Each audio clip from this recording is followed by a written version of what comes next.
You're listening to One Bright Star's Life After Loss, a podcast that's focused on the lifelong journey of life after loss, with your hosts Erica Fisher and Alicia Moore. One Bright Star's Life After Loss podcast is sponsored by the law firm of Burkholz and Associates. And now, One Bright Star's Life After Loss podcast. Hello and welcome to One Bright Star's Life After Loss podcast. I'm Erica Fisher, Executive Director for One Bright Star. And Alicia Moore, President of One Bright Star. And today we have Andrea with us. Hello, Andrea, and welcome. Hi, thank you for having me. Yes, thank you so much for being here. I know that we're taking you away from your 4-week-old baby. Yes. Named Stella? Stella, Stella, yep. Okay, that's beautiful. I love Thank babies. you. I wouldn't have had a problem if you brought her. I know. Sorry. So, Andrea, I've known Andrea I knew her when she was younger. She was my little cheerleading buddy. I was probably under 10 years old. Yes. You definitely were. You were pretty young. And I knew her and her sister. Andrea, in 2011 it was that you lost your sister? Yep, October 8th, 2011. You want to talk about that? It was a Saturday morning. She took her life. I remember my mother came and found me at the boyfriend that I was dating at the time, and she came to come tell me that I thought she was going to tell me I lost a grandparent or something. I have older grandparents, so I thought that was the bad news I was about to get. And she just kind of hugged me and whispered it in my ear that my sister had took her life. And I didn't really believe that that's what happened. My legs gave out, and she was holding me, and I just knew we had to go somewhere. I was kind of like, well, okay, let's go get her then. Like, why are we not at the hospital? Let's go get her. And then it kind of clicked to me what happened. We just went to our house, and then everything kind of just rolled from there. It was kind of a blur, but I remember every detail of that day. Right. What happened. Well, even you just telling me right now, when you said that your mom came to tell you, I had goosebumps. Yeah. Because it's... Well, and I think her having to tell one of her children that she lost one of her... And it was just me and my sister. She's my only sibling. So it was kind of... I never thought that was something that would happen. I never heard stories about something like that, right, that had happened. So it was very... Andrea, what was your sister's name? Alicia. Alicia? Alicia Ann. And I actually just named my daughter after her, too. Did you? Oh, I beautiful. did. Yeah, just to kind of... That's awesome. Was Alicia older She or a was. younger sister? Okay. She's 2.5 years older than me, so she was 23 at the time. Wow. And you guys had to be really close because...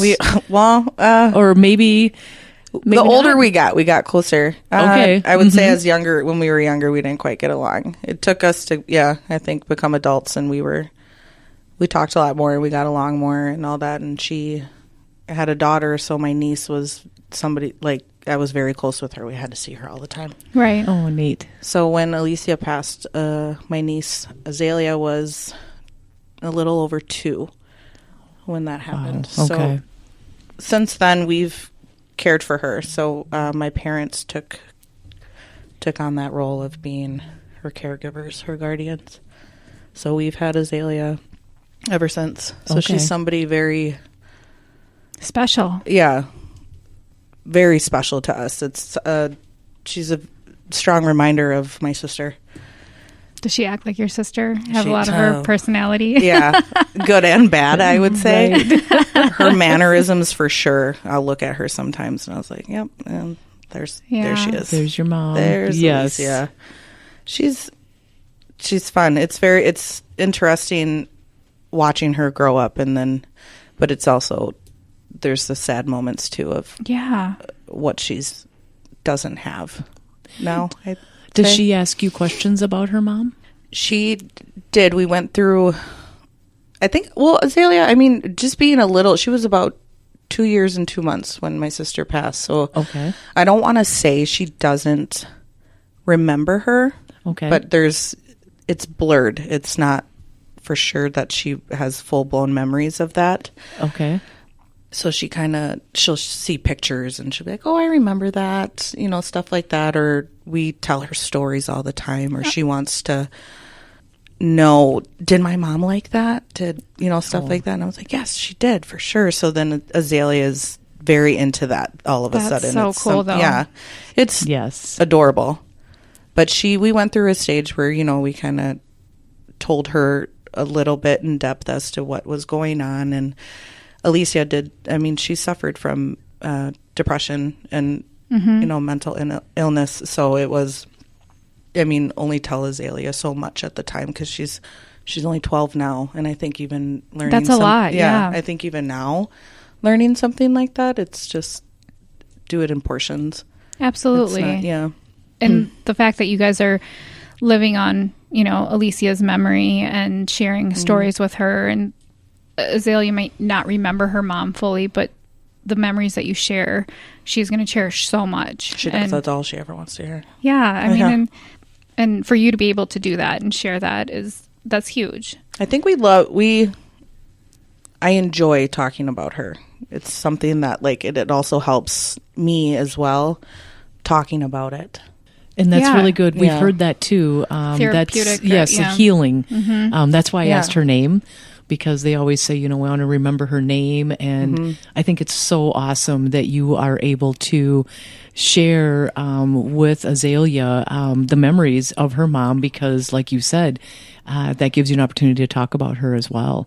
It does. And we do. I remember in the beginning when she had first passed, we were doing so much to get her name somewhere where we could so then when we found One Bright Star, the park is a block and a half away from my mom's house, so we can go. Wow. Gosh, she could ride her bike over there and that's so neat. See her plaque and her paver. I've seen both. Her paver's there, and I've seen her mom, paver and too. I'm like, it's emotional seeing her see these things, and she loves seeing her mom's name somewhere. It's great though. We would go to the galas and all that stuff. Yes, when all I that remember stuff seeing happened. you. Yeah, it's an awesome thing. We have one coming up if you need a date night. Okay. Yes. And just meeting people though that are in somewhat of the same situation, the loss, the grief, something like that, to where they get it. Yes. Maybe not in the best way to understand. It's kind of, but they can relate. We're in a crappy boat to get all be right. But yes, we can. Yeah, it's nice. But you can relate together. And you made the mention too about how difficult it had to be for your mom to have to come and tell you that she just lost a daughter, and so you saw your mom go through that too. Seeing my mom and dad go through that, I think, was something. I don't know how to describe it. They're your child, your firstborn. That's your first love. And I think seeing them go through that was really hard. And they were they were divorced at the time when it happened. And my parents ended up getting back together. Oh, wow. And I think, I hear about, it's going to make or break that relationship sometimes. And, it's really cool that they were able to. Yeah, it brought them together. I think it was they needed each other, right. And they were able to draw strength on each other. When you have an out of order death like that is so difficult. As parents, you have 2 children now. You said Andrea and Eric and I both have children too. We're not supposed to bury our children. No, God, and I think about all that the time. I see my kids, and I'm like, no, never. Right. It's not. Yep, it's out of order. So I think seeing. I don't have words for that. It's a painful sight to see them lose something like that. It's missing a piece of them. Right. And you bring something really unique that maybe we really haven't talked to other folks about, because we've had people talk about a sibling loss, but maybe they were older or they weren't at home or something, but nobody has really commented on being the sibling and seeing your parents have to go through that. And it's hard for you. I mean, you lost your sister, you have this little niece, your world is just turned upside down. And the people that you rely on, your parents, you watch them too go through this horrific event. Yeah, and I mean, they watched me go through something too. I mean, I remember when the funeral or the burial, you know, stuff like that, they had their siblings there to comfort them, you know, stuff like that. And I remember, like, after the service, my dad's like, well, what's wrong? And I was totally like, well, I didn't have that with me. I didn't have that comfort with me. I just had my mom and my dad. Like, we just laid her to rest. We just buried her. So it was, they saw me going through something too, as well as me seeing them going through something. And it was, we just had each other at the time. Right. So it was, I mean, we were this group that we, you know, had to stick together. And you make a really good point. You don't have any other siblings. You all of a sudden were alone. Right. And it felt that way, you know, like this, am I an only child now? Like, how do you, how do you see that? But I don't. I totally address myself as like, yeah, I have an older sister. She passed. Good for you. But it's difficult. Yeah, I'm here with just my mom and dad now. It was very, you know, or if we got in an argument, I was like, well, thanks. Yeah, now I'll deal with them by myself, I guess. That's good. Do you talk to her? I was just going to ask that. All the time. I get pissed at her. Yes. She makes, I'm like, that's so good. If me and my mom argue, you know, I'm like, well, geez. Well, the first person I call when I argue with my mom is my sister. Yeah. One of my sisters, and definitely. So I get I'm the that, and same I can't way. imagine not, because that's not having her. Even though you weren't always close, but you were closer as you got older, you share a bond that, like, the ride or die kind of thing. Like, you know that you're going to be there for each other regardless. 100%. I was going to say, especially when it comes to your parents, because you share the same parents, you know, maybe, I mean, because I'm like that with my sister too, you know, we might have different experiences with our kids. We have, you know, we're at different ages in our lives. But when it comes to our parents, that's something that we share together.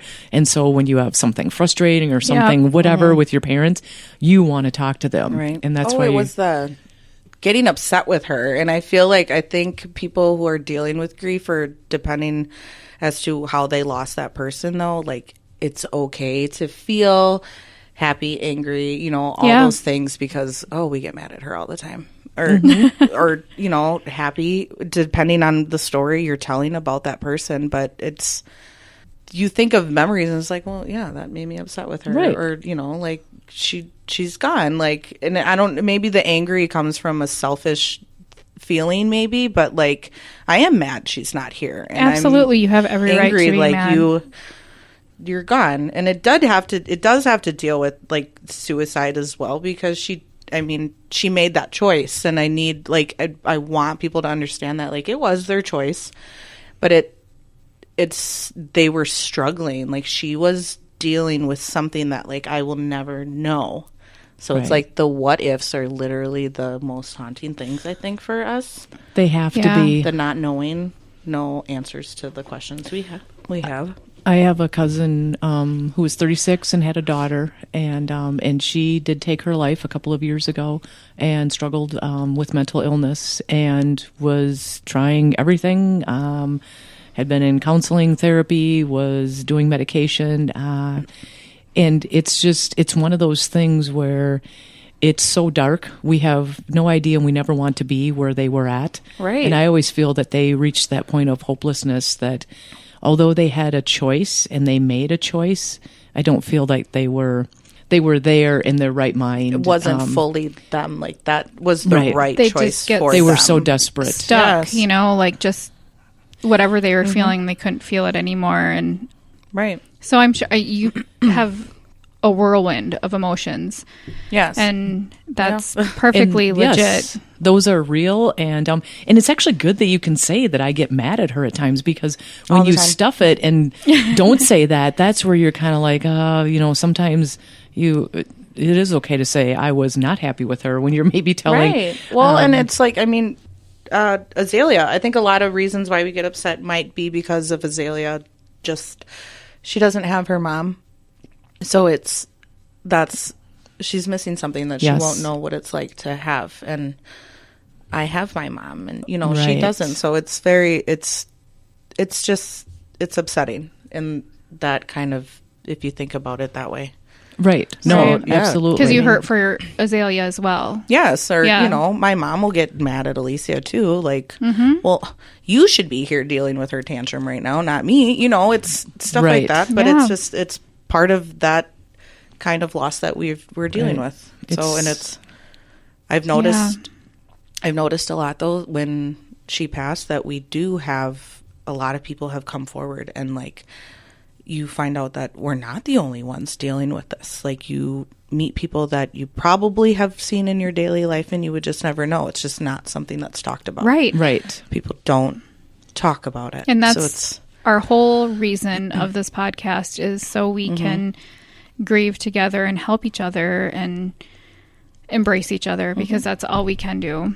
There's going to be someone that's going to be listening to this podcast that is on a journey that could be similar to yours, and they've never talked about it, or they have maybe been really angry with their loved one too, and they didn't know how to express it and didn't know if that was even okay. And just to hear about how, you talk about her, you share stories, you have a place to go and remember her. And then Azalea can go there and see her plaque, and it's helpful for your parents and for you too. I mean, you're all trying to, you never want to forget her. And every day you've got Azalea to remind you of her, which you're so thankful. What a beautiful blessing. It is. Yeah, she's our... I don't want to say it's not like that's Alicia for us, but it's like, God, It's she something that you left can us hold. something, Yeah. and it's, She did. Azalea's we cherish that little girl. It's crazy. I how bet you much do. That's awesome. I bet you do. Little That is gift, so yeah. special. Yes. It's good to have her. That's really special. So, Andrea, and your grief journey did not stop No. in 2011, or the beginning of your grief journey. It continued in 2019. Yep. September 23rd, 2019. My father took his life as well. And I believe, me and my mother believe that to be, he dealt with the death of my sister a lot harder than we did. Obviously, when something like that happens to somebody has to find them first. And my dad was, and he suffered in a way that me and my mom will never know. I think it just made his depression get so much worse. Yeah. Yes. So I have also lost my father due to the same situation.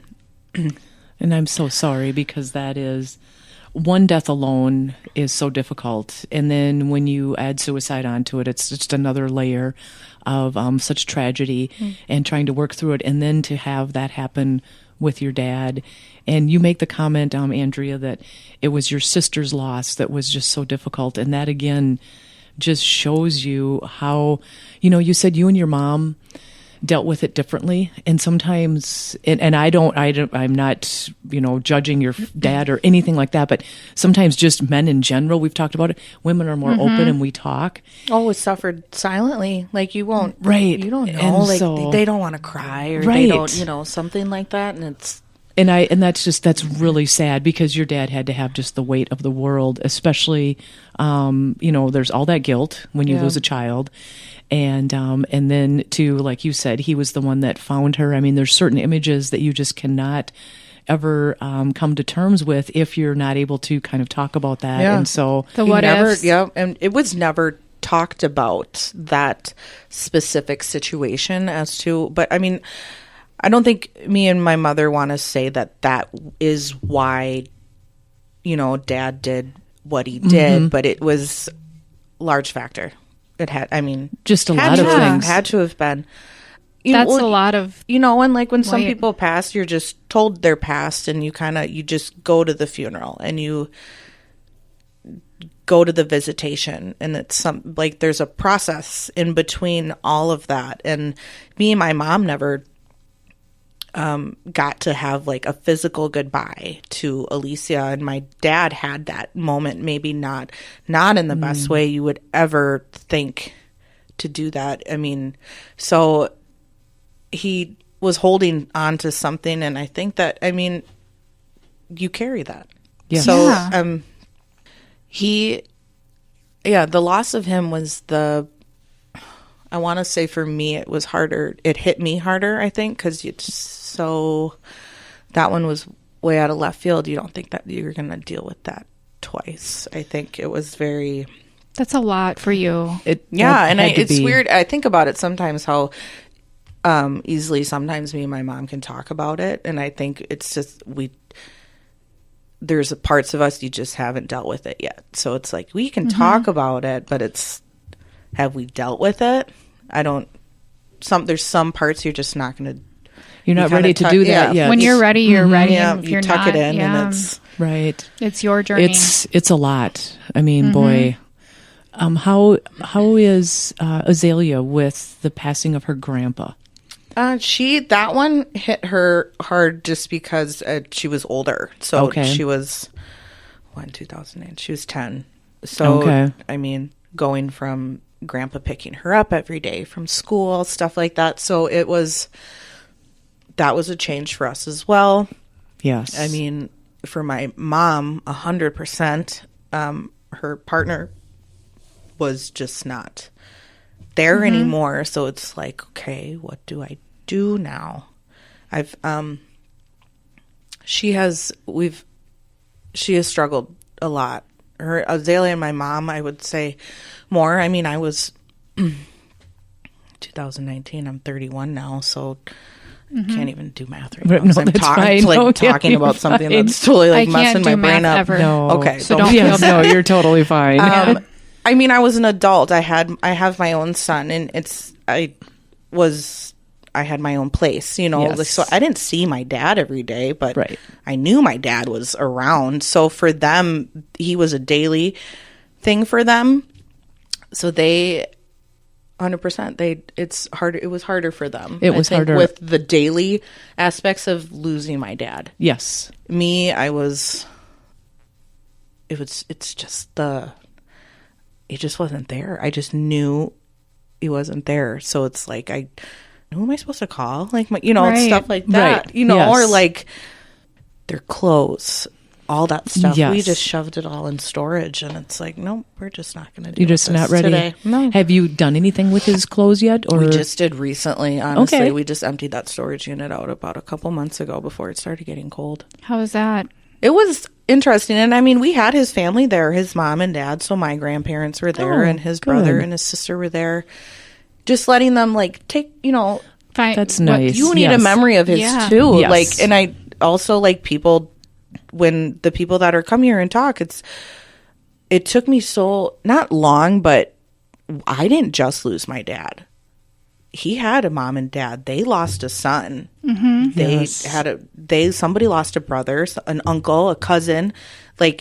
Loss affects so many people in so many different ways. 100%. Because it's like, we're going to go there and go through their stuff, but it's not just our stuff. It's not just ours. Right. It's theirs too. So we had them there, and take something of his that, would help you remind him. I have my things of his that I kept, and same with Alicia.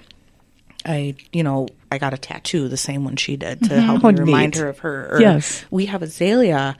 That's reminder yours. Of Alicia all the time. But absolutely. For my dad, I kept a pair of his lawn mowing shoes. Sure. And, other people wanted to take the sweater that they remember seeing him in on a holiday. And everybody has their own thing. And the fact that you included them, and absolutely, that's amazing. Andrea, you have an amazing heart. That's very unselfish of you, because a lot of people, when you have a loss like that, you just feel that it is just yours, and that you're carrying that huge burden alone. And the fact that you said this just wasn't my loss, that there were parents that lost a son. When you just talked about that, you are a very wise, insightful person to be able to say that at such a young age. I think dealing with my dad's, we were kind of seasoned in on it from Alicia. Yes. So it's we knew certain stuff that was about to come when we lost my dad, and it was we are part of a group that we don't want to be part of, and it's right. just you survive through it. You are a survivor. One day at a time. Yes. Yeah, because you just kind of learn how to get through the day without them, versus I don't think we ever heal from it. We just learn to be without them. be without That's those a really people. good way of putting it. Yes. It always hurts, and Yeah. that loss is always there. But like you said, but you just learn to get through the day and continue on the journey. And you still talk about them. You remember. You focus on Always. the You beautiful. gotta talk about them. Yes, and that's so important. Yes, absolutely. And then you focus on the beautiful gifts that they left you, Azalea, and the memories, and the fact that you and your mom are still. I mean, you have each other. And I'm hoping that maybe were you close and it's brought you closer? It's brought us ups and downs for Okay. sure. But yes, I think at the end of the day, she's what I have and I'm what she has. So it's just, me and my mom, we're about too much of the same, but we, Right. yeah. No, that's it has good. made us tougher and we need each other. Absolutely. Well, you guys are amazing. Thank you so much for Yes. coming. Yes, thank you. Yes, thank you, Andrea. Until next time, thank you.